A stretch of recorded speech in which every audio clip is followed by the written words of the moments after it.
Greetings, everybody. Chief here. Greetings. Hoping everybody's having a good day, enjoying life, living life, loving life. Hit that like, share, and subscribe button for me if you would. And of course, there's a PayPal link down below for everybody that wants to share some love. And of course, there's the StreamYard link for anybody who wants to join the panel. Um, Truth Warrior tried to jump up, or Rebel Studios tried to jump up, but evidently his device is not connected.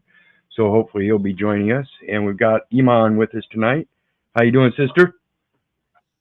All is well, brother. Again, it's only the Most High doing this. I'm sitting here and I'm looking over the obituaries of my loved ones. In fact, it was my companion, him and his dad. And then I was sitting here and I happened to look down. I was doing some reading and I took some notes. And the first thing you posted, 15 US code 4724. It's right on the piece of paper that I just looked at. I wrote it down earlier. I didn't even think that was even going to happen. See how the Most High is good. Absolute, absolute. Mm-mm-mm. Incredible. Word. Thank you, brother. I love the work you do. Thank you. And of course, all glory goes to him. We got Russ with us here tonight. How you doing tonight, Russ? Greetings, brother. Hello, everyone. Greetings in the chat. So tonight, I've got a collection rebuttal that I'm going to go over. And what it is,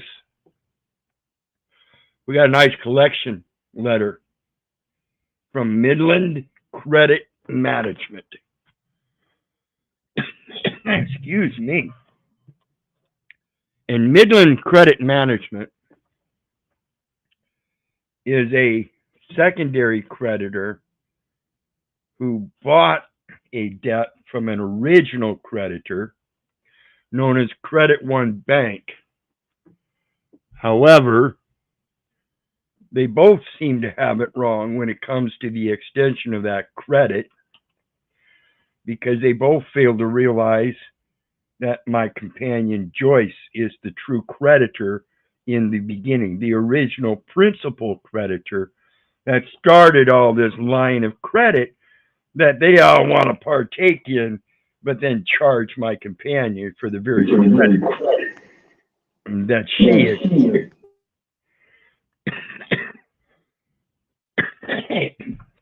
And so we're gonna got a nice little letter written up to address them as it relates to what they're trying to get out of my companion.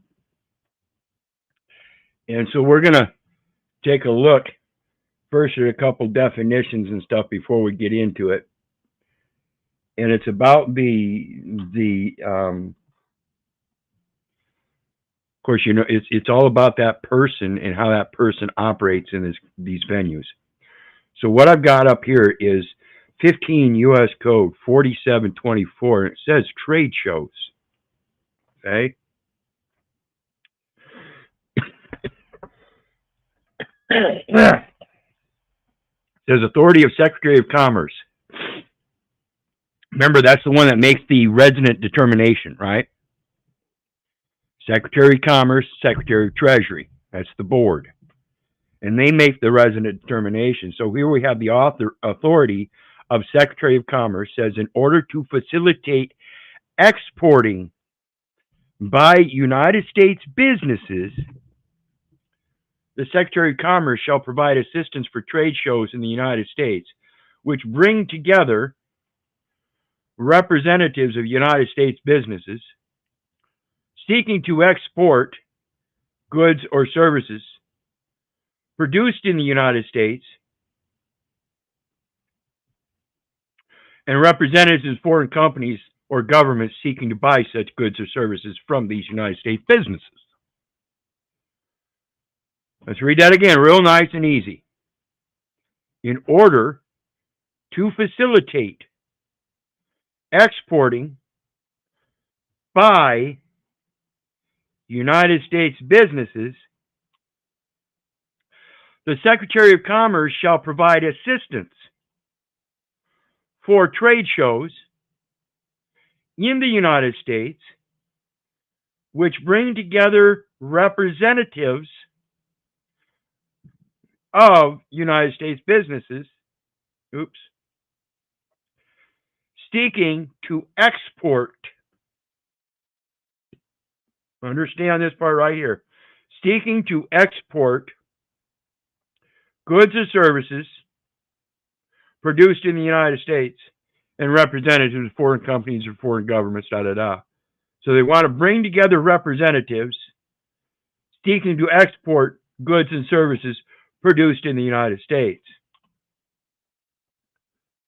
Let's go down here and see what definition E says. As used in this section, folks, the term United States business means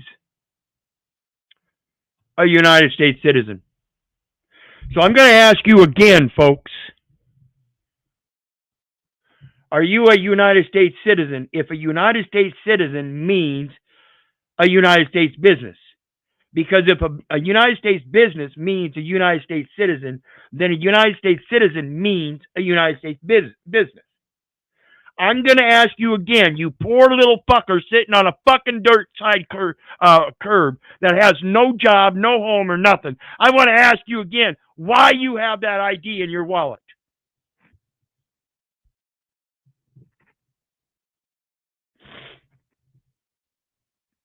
Let's look at the next one. This is from 8 U.S.C. 1101 definitions.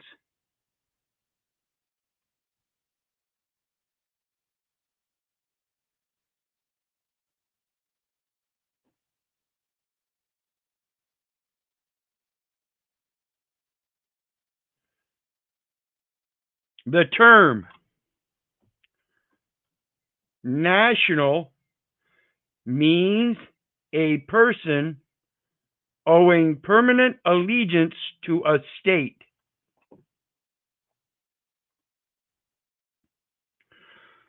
The term national of the United States means a citizen of the United States. So a national of the United States, meaning a citizen of the United States, means a business of the United States. Again, if you're homeless and you ain't got nowhere to fucking find a food or something to drink and you're sitting on the curbside, why do you have that ID in your wallet? Why are you still holding on to an ID? And of course, that's not just the homeless guy. That's all you people that don't own a business and you're working for somebody else. Why do you have that ID in your wallet saying that you're a United States citizen? Even though it's a resident of the state. Again, remember, the resident determination is a federal, state, or municipal officer or agent whose resident presence is deemed necessary. And why is it deemed necessary? Because they need to represent a business. It's a representation of a business.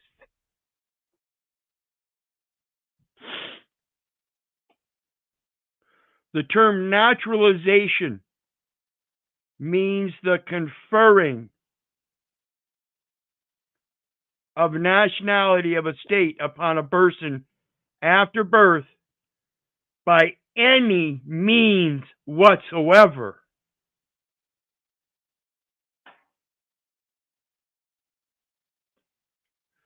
Then the next one, we're going to take a look at etymology of confer. Confer as a noun means examine by comparison, consult together on some special subject, bestow as a gift or permanent possession. So let's go back. What's this? They talk about permanent residence or permanent allegiance. Permanent allegiance. Permanent allegiance. A person who owes permanent allegiance to the United States.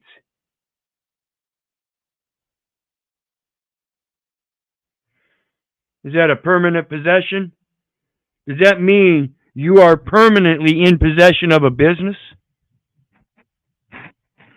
See, we really have to think about the words that are being used here, folks.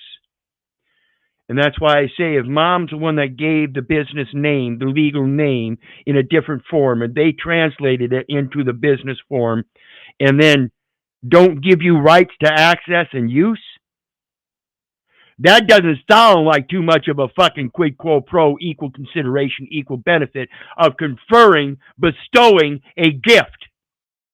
Mom gifted that name, and that nationality is a gift. Then why is it being used against us?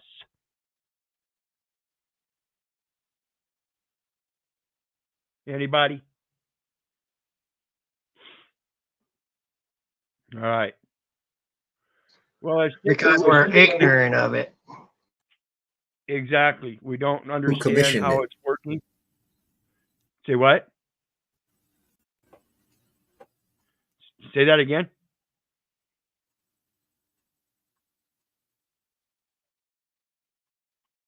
Russell? Did we lose him? Yes. Who would have commissioned that? Well, that's that resident determination. That's done at enumeration at birth. It's a presumption that's put on the record, and nobody rebuts it appropriately. See, that's all we got to do is rebut this stuff. Yeah, there's no oath of office, none of it. I didn't qualify to begin with, being enumerated at birth. You can't say that I'm going to grow up and be an officer or agent of the United States as a government entity of some sort when I have many other much better choices. So to sit there and incline that I'm going to be a official of the state or the United States simply because I was born here is fucking facetious. So let's take a look at the next one. Well, what C1 has been Go ahead.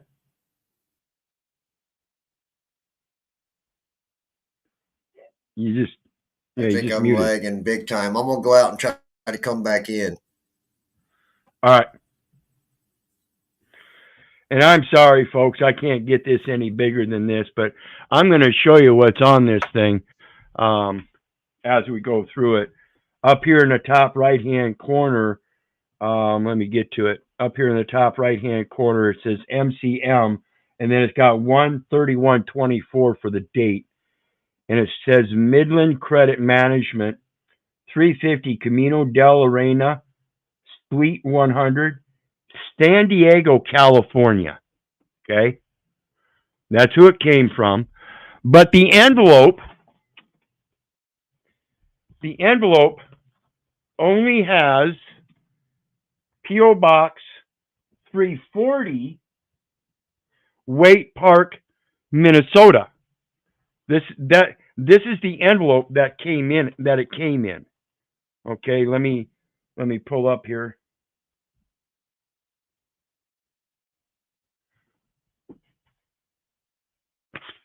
This is the envelope it came in. And notice, there's no name on it. And it's got a P.O. Box 340, Waite Park, Minnesota. Okay? And just so you know, this is the one, this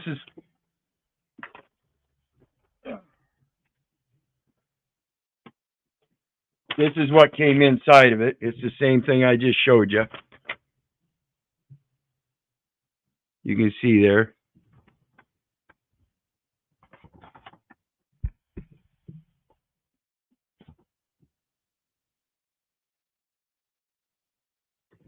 So already we've got deception between the envelope and what's in it, right?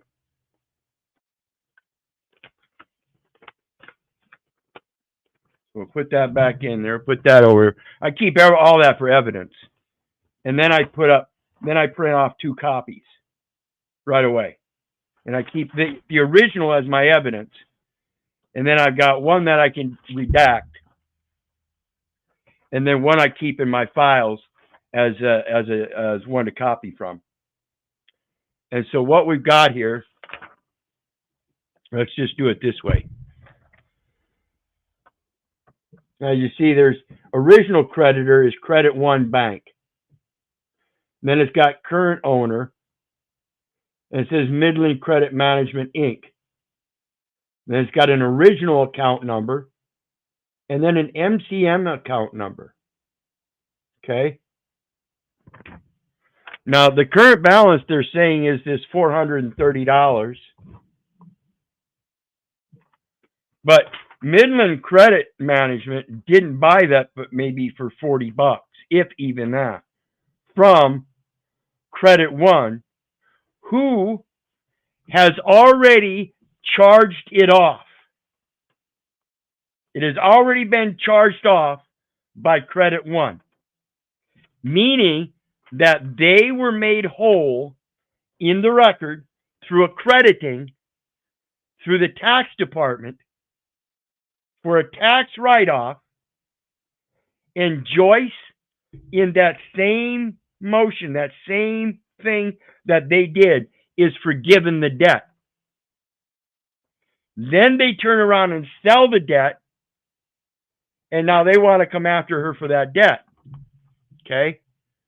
Now what happens is we have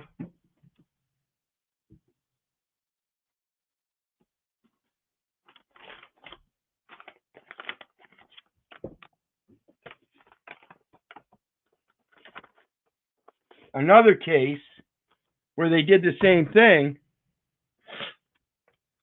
but instead of communicating with Joyce like they're supposed to, they just went and took it to court. Well, then the court gave them a judgment, and so we got all these documents that the court filed. So guess what we've got? We've got evidence of two people conspiring without having consent to communicate with Joyce about the debt, that then turned around and communicated with the bank about that debt without having any supporting evidence of obtaining personal jurisdiction in order to adjudicate the case to begin with. See, the plaintiff has to serve the defendant in the state in which the court sits, and the defendant needs to voluntarily appear in court. Now, if that doesn't happen, the court never obtained personal jurisdiction. So what did happen? Well, see, if the clerk, who is the true party, understand that, folks, if the clerk, who is the true party, signs off on it, that's an issue. If the clerk is the issuing party, and they're the one converting the data elements, it doesn't matter if they assign a judge to oversee it or not. They're the ones making the conversion to enter it in to the court registry investment system before it even gets assigned to a judge. See, let's take a look at that account. It says devices not connected, Rebel Studio. The Credit One is supposedly the original creditor, and you saw the account number, and then Midland Credit turned around and bought the account, and so they switched the account number. What do you think that clerk did? So if you don't show up for court, I missed the rest of that. Well, yeah, we didn't show up. We never got notice. So then what they did was they went to the court, and they didn't even have a case on it. They just handed the information to the clerk.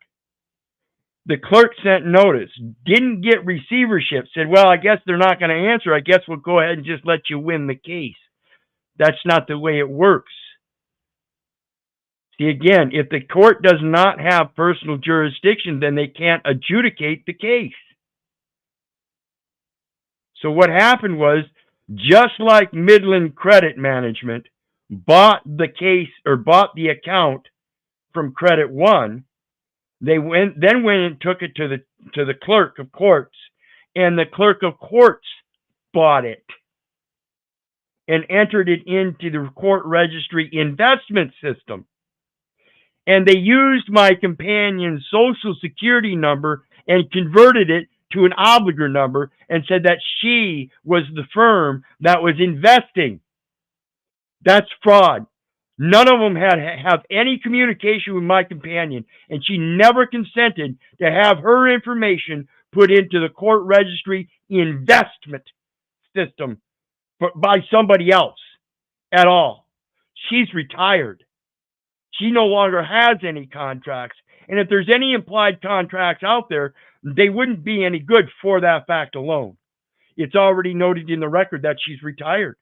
What are you doing trying to represent her as a business when it's in the record that she's retired and is no longer investing in your courts? See, now we have conspiracy. Sounds like a big paycheck to me. Oh, I gotta. Well, it could be, yeah. Yeah, I just wanted to show you. I got one of these. Just recently. I never showed up for court, and so they sent it to a lawyer or an attorney to collect. What is it? It's a collection from an attorney that they sent to an attorney. For what? What was the risk? It was for the fines that they didn't show up for court for. That's what I'm trying to figure out. They're finding all kinds of people, but that doesn't say what the case was about. What was the case about? The court below has referred your cases to them beginning in March. It's to pay your fines. So they're just bundling all of them up together and trying to have somebody come after you for fine. Yeah. Okay. Remember the definition last night. Financial comes from fine, and it means to settle. And if you already paid anybody anywhere along the line, that settled the debt. Why are they turning around and imposing another debt? See, it's all just a matter of learning that they're committing all kinds of frauds, and it's because they don't know what the fuck they're doing, because they don't study the terms and the definitions like you're supposed to. That's why I'm doing it. See, everybody wants to sit there. Don't ever misconstrue me like I heard on today on Paul's about being a guru. I never came into this shit to try to be some fucking guru. I ain't never once asked anybody to give me money and pay me for my time. I offer it up that there's a PayPal button. Anybody wants to share some love. It is certainly greatly appreciated, but it doesn't matter whether you do or not. I'm going to keep doing what I'm doing because I've been doing it for a long time, and it's not to be a guru. It's not to make money. It's simply to show you that the problem is people need to educate themselves. Pure and simple. Don't believe me. Don't believe the neighbor. Don't believe the government. Don't believe your mother, for crying out loud. Start learning how to do your research so you know. It's the only way you're going to be able to stand. I am not a guru. I'm not going to charge you. I'm not even going to help you draw up your paperwork unless you've done the research. That's the only way any kind of paperwork will work, is if you work it. I can work it all I want, but it ain't going to work for you until you work it. I can comprehend, I can explain it to you, but I can't comprehend it for you. That's what you've got to do. That's the problem. I'm not discussing anything else. I'm not your buddy. I'm not your friend. I'm not your partner. I'm not your teacher. I'm not your educator. I'm not going to sit here and learn from you. I'm going to learn everything I can that everybody offers me every day, because that's my problem. I'm the one that doesn't learn. I'm the one that's been lazy all my life. I've been the bitch-ass slave. And just because I'm sitting here calling you a bitch-ass slave or saying you're lazy doesn't mean I ain't been there, done that. I'm telling you, ain't going to happen no other way, folks. You have to learn how to understand this yourself. There ain't no process of going to get the TDA account and have all kinds of money thrown in your lap. Ain't going to happen. You have to understand how the process works, and you ain't going to use this system to get money. You can only use the system to operate the credit. If you get money and you earn money, remember, you're not supposed to have it. That's Federal Reserve. That's supposed to be for them. You're supposed to redeem it. So when you redeem it, you turn it into the credits. What do you think they're going to give you in return for Federal Reserve notes? Coins? That's the exact reason that they have Federal Reserve notes, is to get away from the weight of the coins. There's a purpose in this, and you have to follow that purpose to find out how to apply your purpose, or how to bring those two together as a purpose. Remember, confer, to bring together. What was that trade shows? To bring together representatives of United States businesses. Right there. Bring together representatives of the United States businesses. To bring together. Confer. So when they conferred a nationality,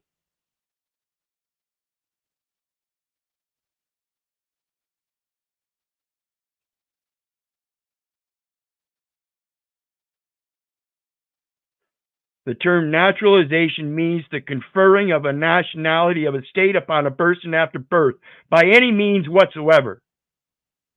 Was that the conferring of a fucking business by any means whatsoever? Did they try to force it?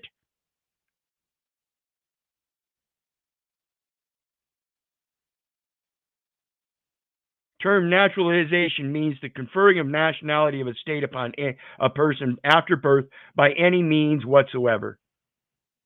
All they did was enumerate a name, and that's a franchise name of a creation of a United States citizen, saying that you can operate a business, and that license or ID you have is said business identification.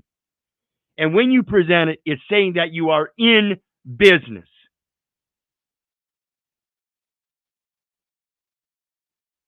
Now, I want to know who the fuck any of these people are, and where that contract is with my wife's name on it says she was conducting business with them. I want to know who's intercoursing with my motherfucking wife and doesn't know the fucking basic meaning of what the fuck they're doing.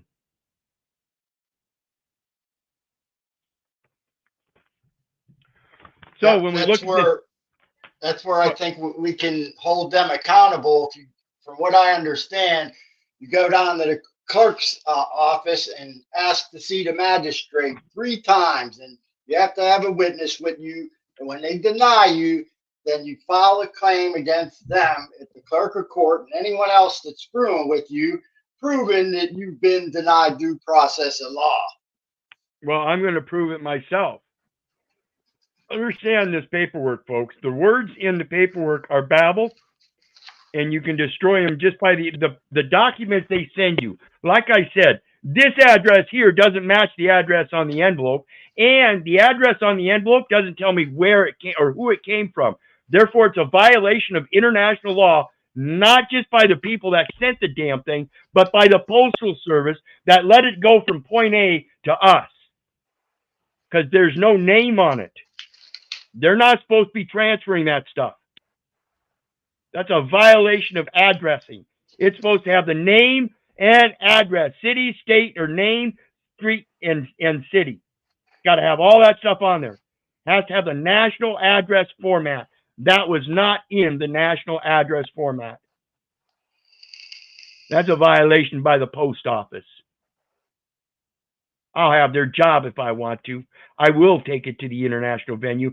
If these guys want to play around with $430, okay, let's play. Because look at this. It says, benefits of payment. Benefits of paying. Save up to $43.04. Is that 10%? You suppose that's how much they paid for this? Now look at the next one. Stop our calls by selecting one of these three options. I called up and told him I want to know who this Tim Dolan is. I want to speak to Tim Dolan right fucking now. I want to know why he wants to fuck my wife. Click. And then I tried to call him back. It rings one and clicks. I tried to call him back again. Rings one and clicks. That's how you stop them from calling you. You don't play their silly games. So then it says, RE, Credit One Bank, NA. Right there, reference. So they want me to remember the debt that I owed, or my companion owed, to Credit One Bank, that charged off that debt and forgave my wife.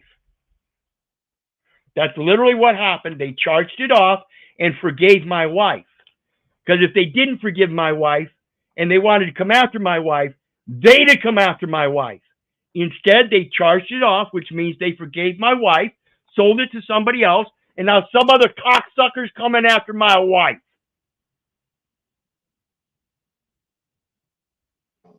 Keith, they have to get certified proof from the IRS of this debt. This is bullshit. Absolutely. That's I've got notes down here. It says I want to see the what is it? Validation of debt.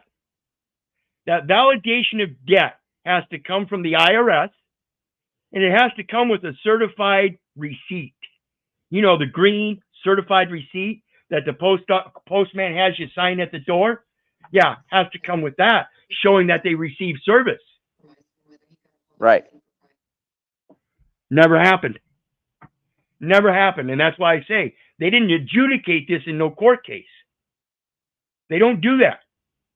They don't validate the debt. What they do is they buy the debt and then pose that you have to come fight it in court.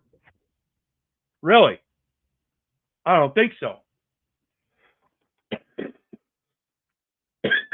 Now, before we go in to RE Credit One, let's go down here. It says, where it says stop calls. Stop our calls by selecting one of these three steps, these three options, right? Guess what it says next? Anybody? Any guesses?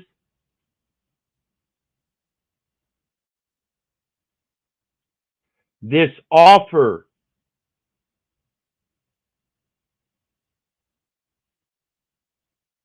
You guys understand what that's saying, right? You understand what that's saying, right? This is a fucking offer. Full of shit. This is a fucking offer. It is not a valid debt. Solicitation. Absolutely. And it's certainly deceptive in its form, saying that Joyce somehow owes $430.40 when it's been fucking forgiven. You lying fucking heathens. I don't play games, people. I don't play games. Ask my wife.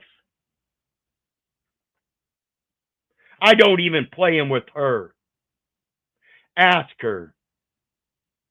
She's in the other room listening.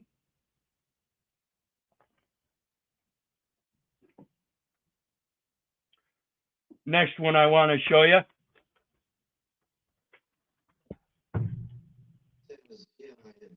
The court case probably wasn't even bonded, Keith, properly, Oh, right? no. Well, this one hasn't gone to court yet. Oh, all right. This is just one that I'm showing you an example that I got. We actually opened one up in the mail, and then we've got this other one that they adjudicated here recently and took $3,800 from her account. And then when we asked for the financial index, we couldn't find the case. So we had to have them. I got on the phone, and they didn't like the way I was talking. So I explained to him, listen, I don't give a fuck whether you like the way I'm talking or not. If my accountant walks in there and does a forensic securities account audit on those accounts, you're not going to like the way other people talk, because I'm tired of you people abusing my wife. I need the records. They're in her name, and if you don't give them to us, we will have a forensic audit done on your accounts.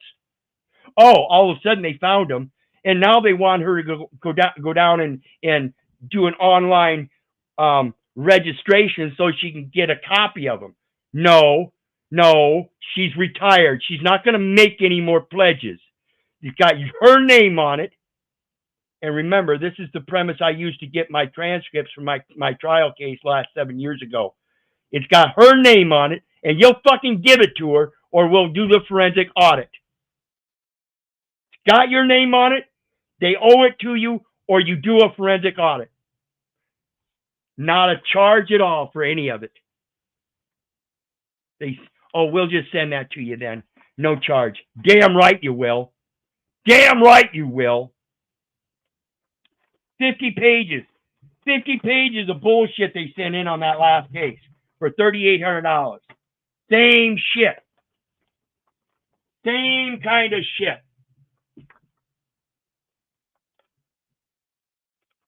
Judgment creditor. Crown Asset Management. No, I don't think they're a creditor. If they're listed under the ISO as a debt collector, then they're not using the right ISO, are they? See what I mean? See, if you're in the food industry, you have an ISO that matches your food industry. If you're in the legal profession, you have an ISO that matches your legal profession. If you're in debt collecting, you have an ISO that matches your debt collecting. This is why attorneys can't come after you in courts, because their ISO is as an attorney and not a debt collector.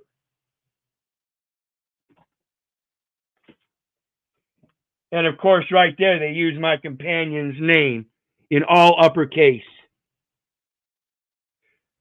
That's a title. And it's enumerated.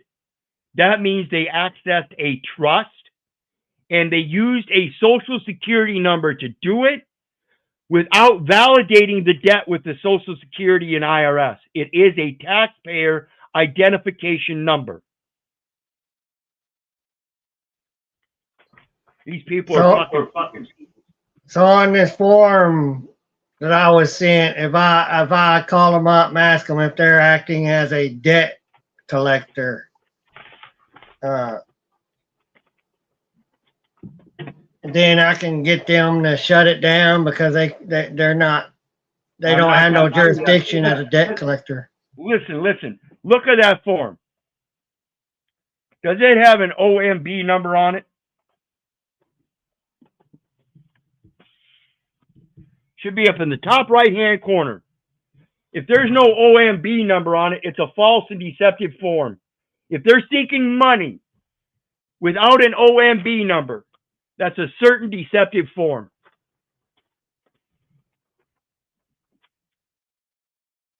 That's all it takes. No, not one. Yeah. Then there's no authorization from the Office of Management and Budget to issue such a financial instrument. You see what I'm saying?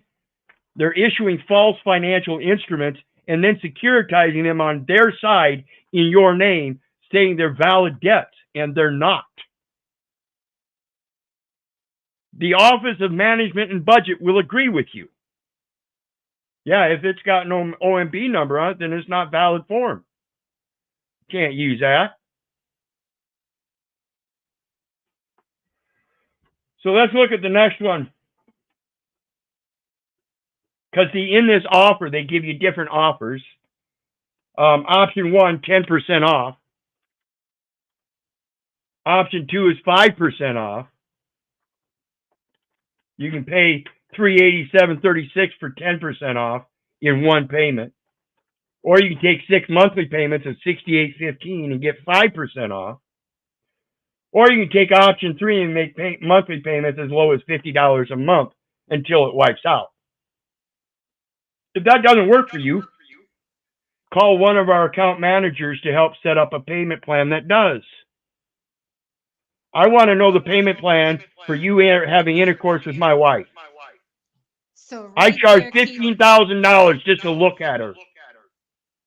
So right there, Keith, they're already doing the discounting right there before it even gets to the window. Yep. Now, you want to talk about admissions? Pay attention, and this is plain writing again, folks. That says,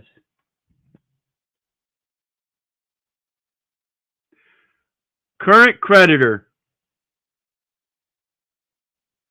the sole owner of this debt.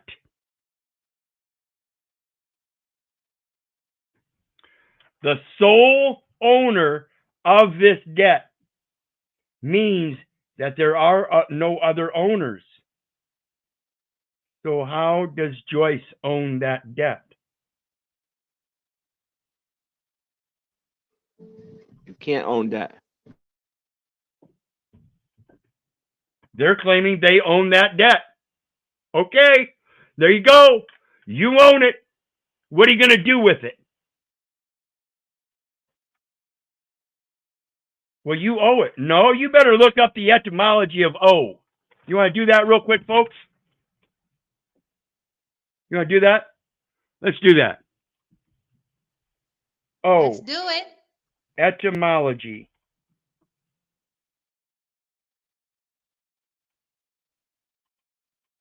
Look at that. First one, oh, Old English, again, own. Have it as an obligation. So you own it. It's your obligation, you dumb fucks.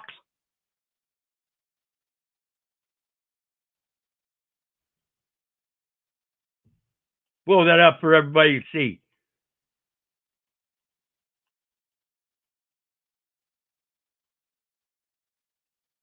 Oh. Old English again. Own. Have it as an obligation.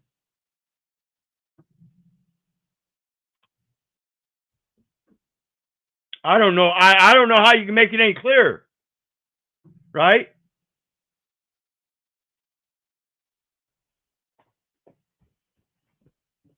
See, I'm not your guru. I'm not going to teach you a fucking thing. I'm going to put things straight. That's all I do. Now, if you think that you deserve $7,500, $150,000 a year for being a banker, accountant, a clerk, a police officer, and don't know the shit I do, like I said, you want to intercourse with my wife, it's going to cost $15,000 just to look at her. And she ain't pretty. I'll admit that. She ain't pretty. She's got a beautiful heart. And it's going to cost $15,000 for some cocksucker just to come look at her. You want me to bring her to court and defend this? It's going to be $150,000. You ignorant fucks. Tired of people messing with others when they have no reason to, no business doing it. You were the cocksucker that wanted to buy that debt. You bought that debt for a measly $43.04. Suck it up, big boy. You want to push it? It's going to cost you 43 grand. That's my value on that. 43 grand. You push it. You push it. And I guarantee you I'll get that 43 grand. I'll do that. I'll do that forensic securities audit. I'll pay somebody $4,000 to do a forensic security audit on your accounts with my wife's name. Because that's your account. You admit it. You own it solely. Now, try to connect it to my wife. I dare you. I dare you use that Social Security number against us.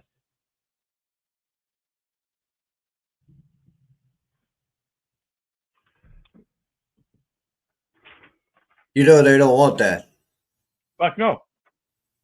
And that, you know, that's what's so disheartening out here, you know, to see people shy away from some of this information. It's just, shows how simple-minded one can really be, or how shallow, whatever you want to call it. But come on now. Now I'm going to show you the final straw. Remember the thing about the address on the envelope? First thing is they didn't have a name. False instrument right in the mail. So the Postal Service is valid, is culpable on that part. These guys, as well as Credit One, are culpable on this part. Then as far as the address, because Credit One Bank is the one that sold it, knowing they already charged it off. And then Midland Credit Management says, send payments to, get this. Remember those other two addresses? We got the one in California. Then we've got the one Waite Park. So we got California, San Diego, California up here on the front of the letter. We got Waite Park, Minnesota on the envelope. And then on the back, it says send payments to Midland Credit Management, P.O. Box 2004, Warren, Minnesota. That's payments.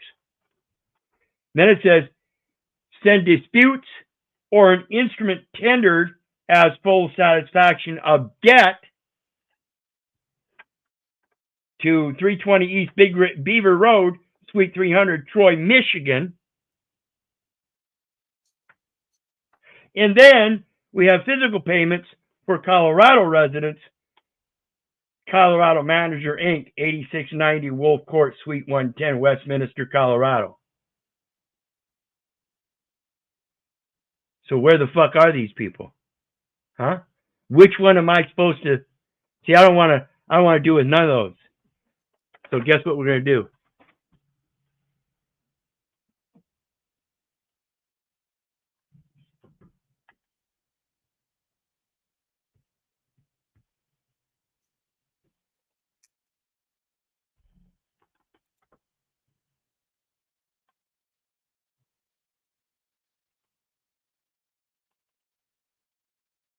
See if I can pull this up. See if I can find Midland Management, Inc.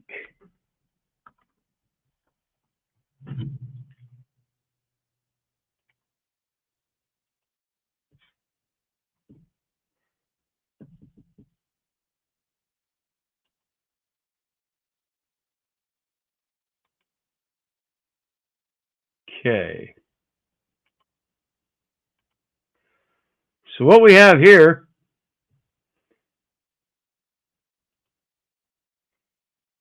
is a Form 10K. Let's see what we got here.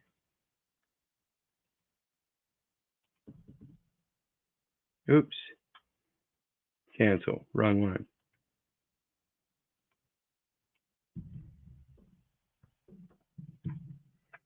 There we go.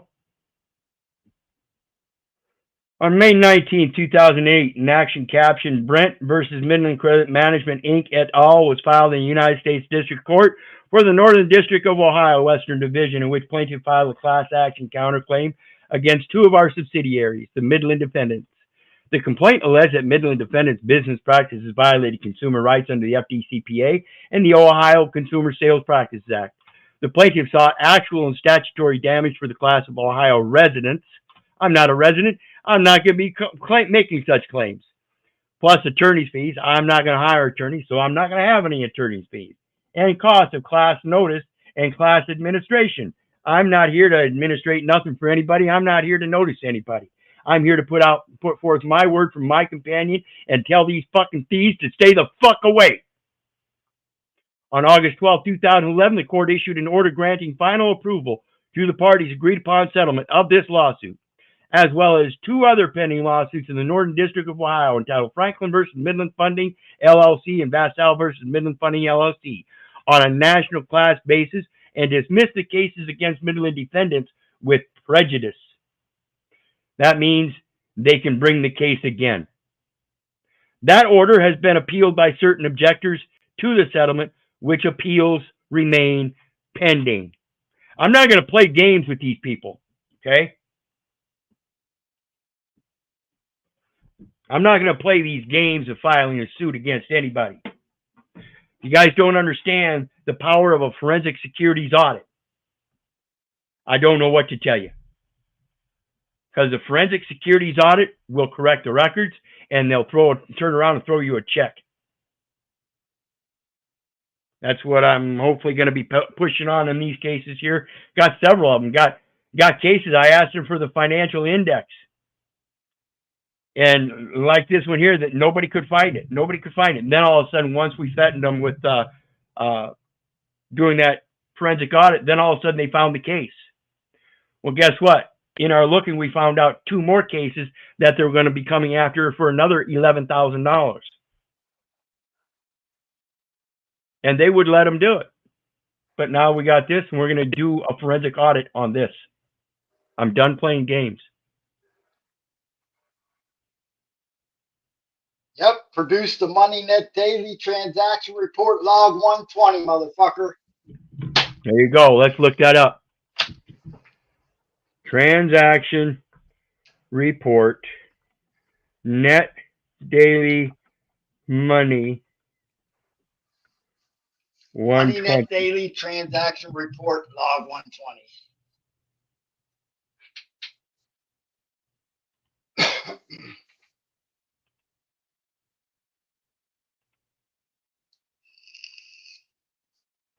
Okay, what we got here is the MoneyNet Transaction Report.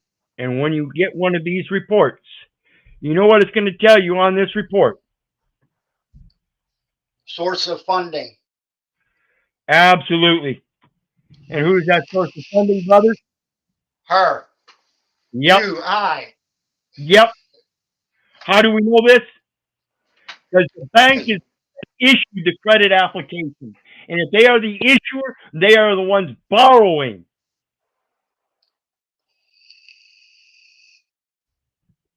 That's the main function of a bank. In order to make a loan, the bank cannot own assets. So what are they making loans on?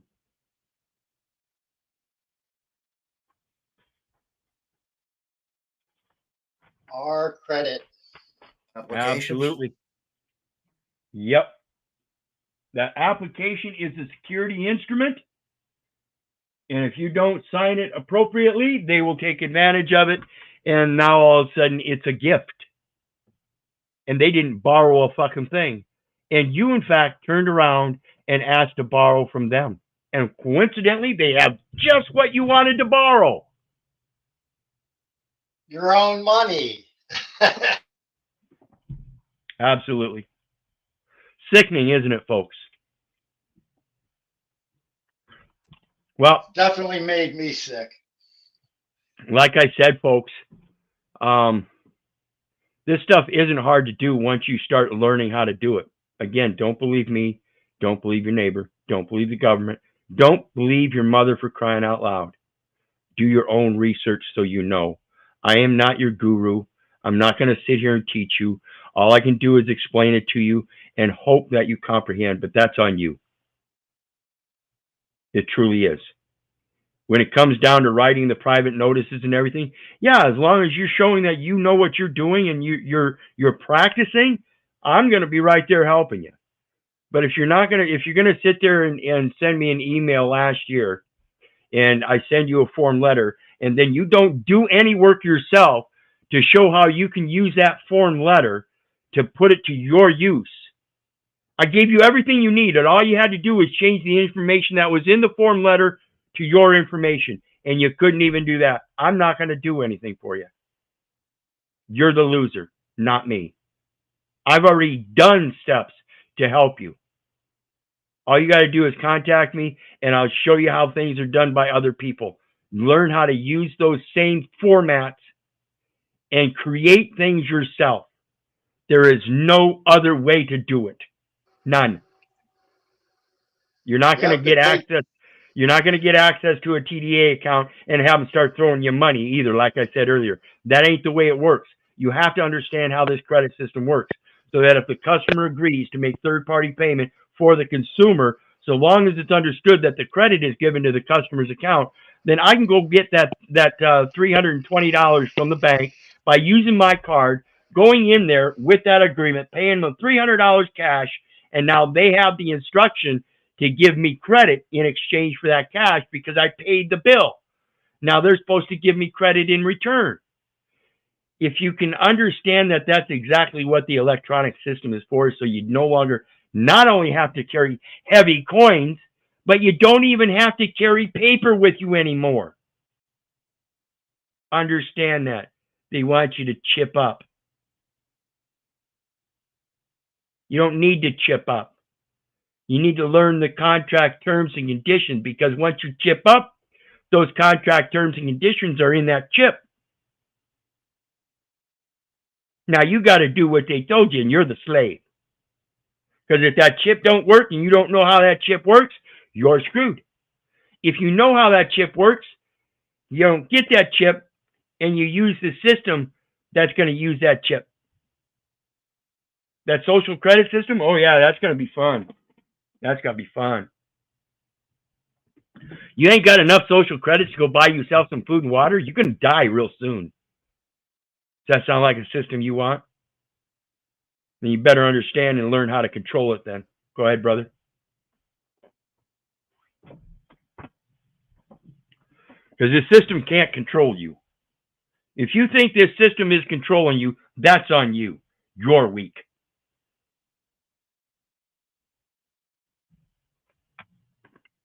And with that, we're done for the night. So if anybody's got anything to say, feel free to do so now. I got to work on some paperwork for my companion and go down to the courthouse and talk to the clerk tomorrow. Hey, most court cases, Keith, are not even bonded. Like, they're blanket bonded. They're supposed to be independently done with a POA, so that's securities fraud. I mean, right. The whole thing is fraud. Yeah, they don't have any representation in it. None. They're taking a name and number that somebody else bought and saying, okay, well, I guess it's legit. And you can't do that.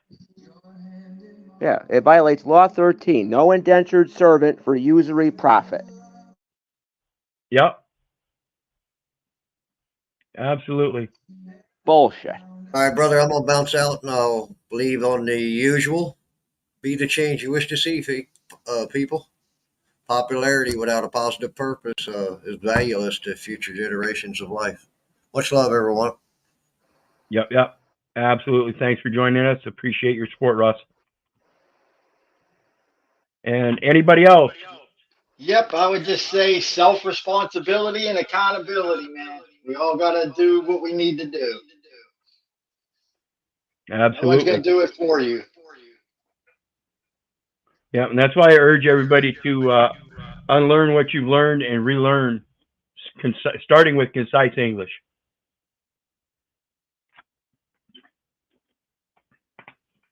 That's the only way to go, Keith. I agree. Accountability is key. Absolutely. So I'm going to end it here with you too, brother, because I'm putting together some lesson plans. I've been putting together lesson plans for a while. Trying to teach the people, especially the babies, teaching the babies, get the babies prepared. Yep, got to. Appreciate all your work, girl. All right. Anybody else? Well, thank you for the info. Yep, anytime, brother. Just feel free to email me. My email's in the details section down below, guys. Feel free. And like I said, I'm willing to help as long as you're willing to help yourself. But if you're not going to do anything, you expect me to do it for you, it ain't going to work, and I'm going to tell you to fuck off. Okay? Just understand, you have to learn how to step up. And it's not hard, and it's not scary. It's just learning. So with that, Gotcha. Yep. So with that, we're out. Know that I love you. I don't give a rat's ass whether you love me back or not. So may God bless you and have a good night, everybody.